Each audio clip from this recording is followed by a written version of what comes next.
So this is the Xiaomi 12, not the Pro, just the regular 12. And I've actually been using this phone for the past month as my main everyday device. And now that the phone's officially out and available for purchase, I thought it was about time to share my thoughts on it. And I've got to say, up front, this has been a very tricky phone to assess. It includes a lot of features that justify its premium price tag, but then it also has enough flaws or missing features that make you wonder whether it's worth it at all. So let's unpack all of it.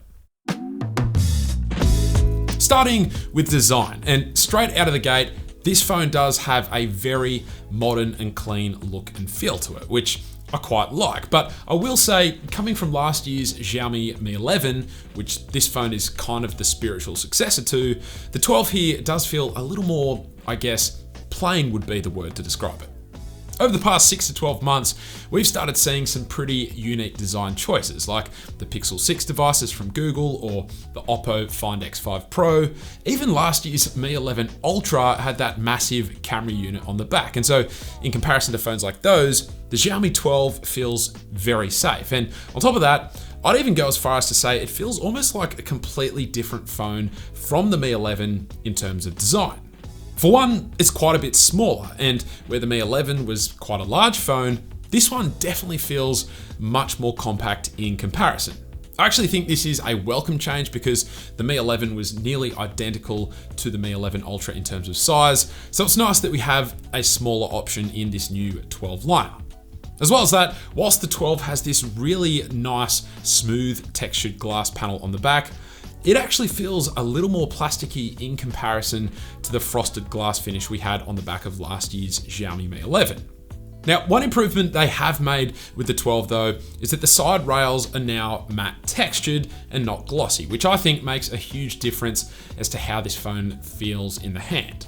On the front, Xiaomi have actually now ditched that quad curved display they went with for last year's Mi 11 and Mi 11 Ultra, and now we have a much more standard display that is only curved on the sides, which I think is the right call.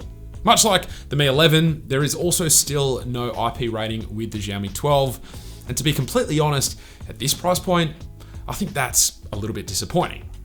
However, if you made me choose between an IP rating and a phone having good haptics, then I would absolutely choose good haptics any day of the week. And thankfully, the haptics in this phone are incredible. Tight and clicky, but not too strong either. And so ultimately, the haptics in this phone are up there with some of the best. It doesn't beat the Pixel 6's haptics in my opinion, but they're still very, very good.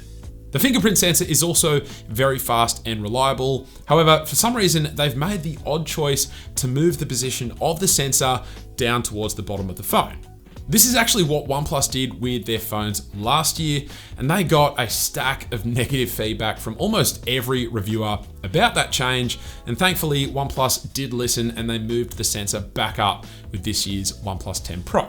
But Xiaomi apparently weren't listening to those negative comments because that's exactly what they've done with this device. And again, it's not a great call. Hopefully they sort that out for next year's phones and move the sensor back up to where it should be. Okay, so from there, let's chat about this display. Now, whilst it is a slightly lower resolution compared to last year's Mi 11, just remember that this is actually a smaller device, so it's not as big an issue as you might have initially thought, and in my day-to-day use, this display has still been super impressive. Sharp, good colors, and buttery smooth thanks to that 120Hz refresh rate. It also gets decently bright with a peak brightness of 1100 nits, which sounds really good, and it is, but when you remember that the Xiaomi Mi 11's display had a peak brightness of 1500 nits, you wonder why Xiaomi couldn't at the very least match it. In addition to that, the display on this phone really doesn't get that dim, and I've actually had to start using a third-party app called Screen Dimmer to lower the display's brightness even further, because honestly, whenever you use this phone in low light conditions without Screen Dimmer, the display is blindingly bright. I'm honestly baffled that this is something modern phones still struggle with, and Google even implemented a software feature called Extra Dim with Android 12, which lowers the minimum brightness even further, but for some reason, Xiaomi decided not to bring that feature across with its version of Android 12. And so whilst we're on the topic, let's chat about software. And for the most part, it is almost an identical experience to last year's devices, but with some minor improvements and some downgrades as well. So firstly, the phone is running MIUI 13, which as mentioned is based on Android 12. And the key aspect from Android 12 on Pixel phones that I was very happy to see brought across were some of those new system-wide animations. Now, not every buttery smooth animation from the Pixel phones is here, like we don't have those clean widget closing animations on the home screen, and this transition from Google Maps being open to closed is very janky, but that elastic style overscroll animation within any app is indeed present. And the keyboard does also stay open within an app, even when you swipe into the recents page. So I was very happy to see those two UI elements making the transition to MIUI 13. Aside from that though, the software is very similar to MIUI 12. We still can't use third-party launchers with gestures. It just disables them if you try. We also still have a default home screen launcher that isn't amazing out of the box, but that can be customized with a little bit of know-how. We also have a lot of bloatware installed by default, most of which you can remove, some you can't. And by default, anytime you install an app from the Play Store, you'll get this annoying full screen interface that scans the app. And this will even sometimes show ads, which is kind of crazy and a little bit disappointing. You can disable this page, however, but the setting is buried very deep in the system settings. But to do so, you need to head into apps, then system app settings, then security scan, and then finally you can disable this scan before installing toggle, which if you use a phone running MIUI, that is definitely something you should do. The fact that Xiaomi makes it this hard to find this setting though is definitely a little frustrating. One thing you can't disable though is this really annoying full screen accessibility warning that shows up whenever you want to enable accessibility for third-party apps. Not only does it require you to tap this check mark and then the OK button, but it doesn't let you tap the OK button until a 10-second timer expires. Honestly, this is ridiculous and it's nothing new. It was also an issue with last year's Xiaomi Mi 11 and Mi 11 Ultra, but I really don't like it, and I think that Xiaomi should ditch this functionality altogether.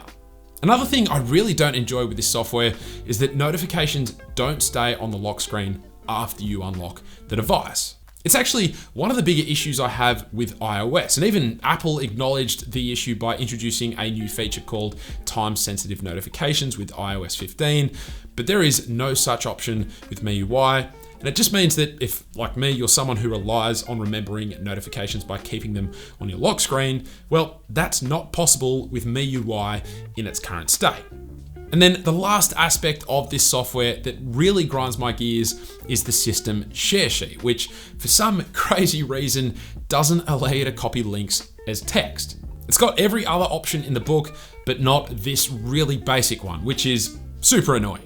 Now look, whilst I have just piled nitpick upon nitpick regarding MIUI as a software skin, I actually do want to dial it back a bit and say, in actuality, none of these issues are deal breakers for me personally. Are they annoying? Yes, of course, but in and of themselves, they don't make me not want to recommend this phone, or any phone running MIUI for that matter. The only reason I bring up all of these quirks and bugs is in the hope that the good people from Xiaomi are watching this video and that they'll take the feedback on board and make their software even better in the future. So Xiaomi, if you're watching, I love your phones, but if you're able to fix some or all of these issues, then I'd love them even more.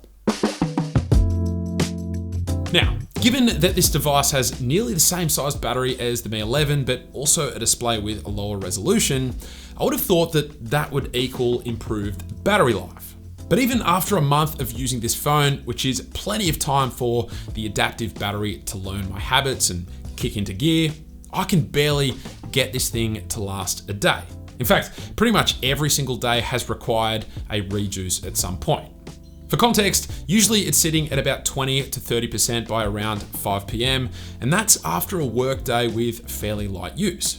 Once the kids are off to bed and there's a bit of scrolling on the web and my various socials, there's pretty much no chance of making it to the end of the day from that point on.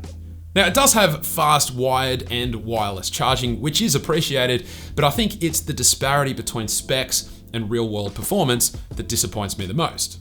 A phone not being able to last a full day with light use in 2022 is a pretty average result for me, fast charging or not. So hopefully Xiaomi can address this in the future. All right, the last thing to address are the cameras. And much like the Mi 11, I've been really pleased with the images and videos I've been able to capture using this device.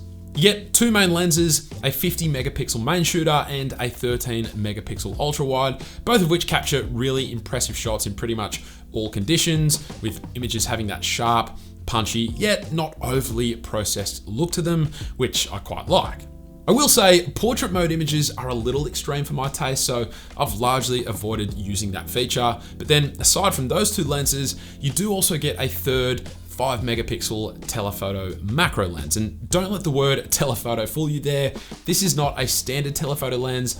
It actually just allows you to capture macro shots without having to get too close to your subject, which can often mess with the lighting. Now, often these macro lenses feel very tacked on and gimmicky, and whilst I haven't found myself using this one all too much, the resulting images are much more usable than those other, 2 megapixel macro lenses we've seen on a lot of other devices. Just quickly, in terms of videos, this phone also does not disappoint, and I've been really pleased with the videos I've been able to capture using this phone, particularly with that main lens.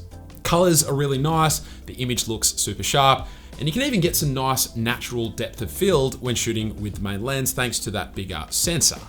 All of that being said, at this price point, I do wish and actually think that Xiaomi should have given this phone even just a 2x telephoto lens, and it does feel like a missed opportunity to make this device better value than what it currently is.